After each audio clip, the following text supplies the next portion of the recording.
ভারত জুড়ে তীব্র ছাত্র আন্দোলন এবং প্রশ্ন ফাঁস কেলেঙ্কারির মুখে অবশেষে পদত্যাগ করলেন ভারতের শিক্ষামন্ত্রী ধর্মেন্দ্র প্রধান।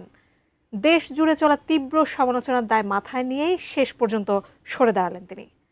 তবে ঠিক কী কারণে এই নাটকীয় সিদ্ধান্ত এবং পদত্যাগের আনুষ্ঠানিক বিবৃতিতে কী বললেন মন্ত্রী, বিস্তারিত জানাচ্ছেন মেহেদী হাসান।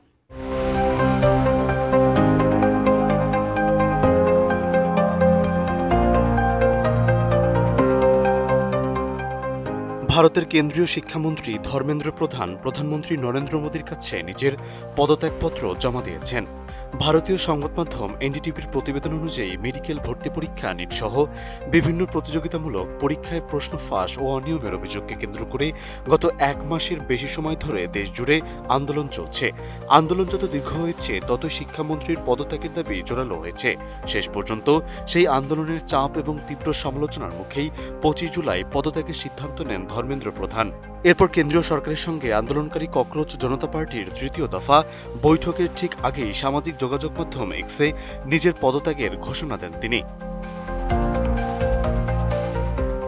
নতুন বাংলাদেশ গড়তে এলো Zulfikar steel. Zulfikar steel. NDTV জানায়, আন্দোলনের শুরু থেকেই ককরোচ জনতা পার্টির সবচেয়ে বড় দাবি ছিল শিক্ষামন্ত্রী ধর্মেন্দ্র প্রধানের পদত্যাগ। সংগঠনটি স্পষ্ট জানিয়ে দিয়েছিল, এই দাবি পূরণ না হলে তারা সরকারের সঙ্গে কোনো আলোচনায় বসবে না। একই সঙ্গে বিক্ষোভে অংশ নেওয়া শিক্ষার্থীদের বিরুদ্ধে কোনো আইনি ব্যবস্থা না নেওয়ার নিশ্চয়তা এবং নিট প্রশ্নপত্র ফাঁসের ঘটনায় আত্মহত্যা করা শিক্ষার্থীদের পরিবারকে 1 কোটি টাকা ক্ষতিপূরণ দেওয়ার দাবিও জানানো হয়। এই তিনটি দাবিকে সামনে রেখেই সরকারের সঙ্গে তৃতীয় দফা বৈঠক হওয়ার কথা ছিল।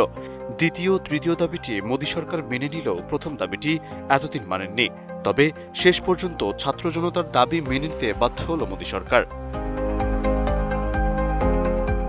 নিজের পদত্যাগের ঘোষণা দিয়ে এক্সে প্রকাশ করা দীর্ঘ বিবৃতিতে ধর্মেন্দ্র প্রধান বলেন, শিক্ষার্থীদের আবেগ, স্বপ্ন ও ভবিষ্যতের প্রতি তার গভীর শ্রদ্ধা রয়েছে। তিনি বলেন, শিক্ষা ব্যবস্থায় যে অনিয়ম অভিযোগ উঠেছে তার নৈতিক দায় তিনি নিজের কাঁধে নিচ্ছেন। শিক্ষার্থীদের ভবিষ্যৎ রক্ষা এবং দেশজুড়ে তৈরি হওয়া উত্তেজনাপূর্ণ পরিস্থিতি আরও খারাপের দিকে না যাক, সে কারণেই তিনি প্রধানমন্ত্রীর কাছে পদত্যাগপত্র জমা দিয়েছেন।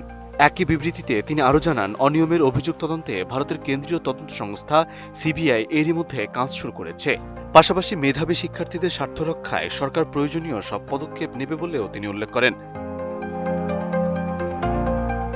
বিবৃতির শেষ অংশে প্রধানমন্ত্রী নরেন্দ্র মোদীর প্রতি কৃতজ্ঞতা প্রকাশ করেন ধর্মেন্দ্র প্রধান।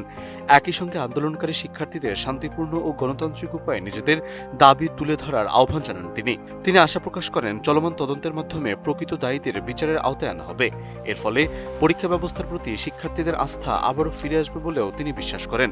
এনটিভির তথ্য অনুযায়ী এই পদত্যাগের মধ্য দিয়ে আন্দোলনকারীদের অন্যতম প্রধান দাবি পূরণ হয়েছে।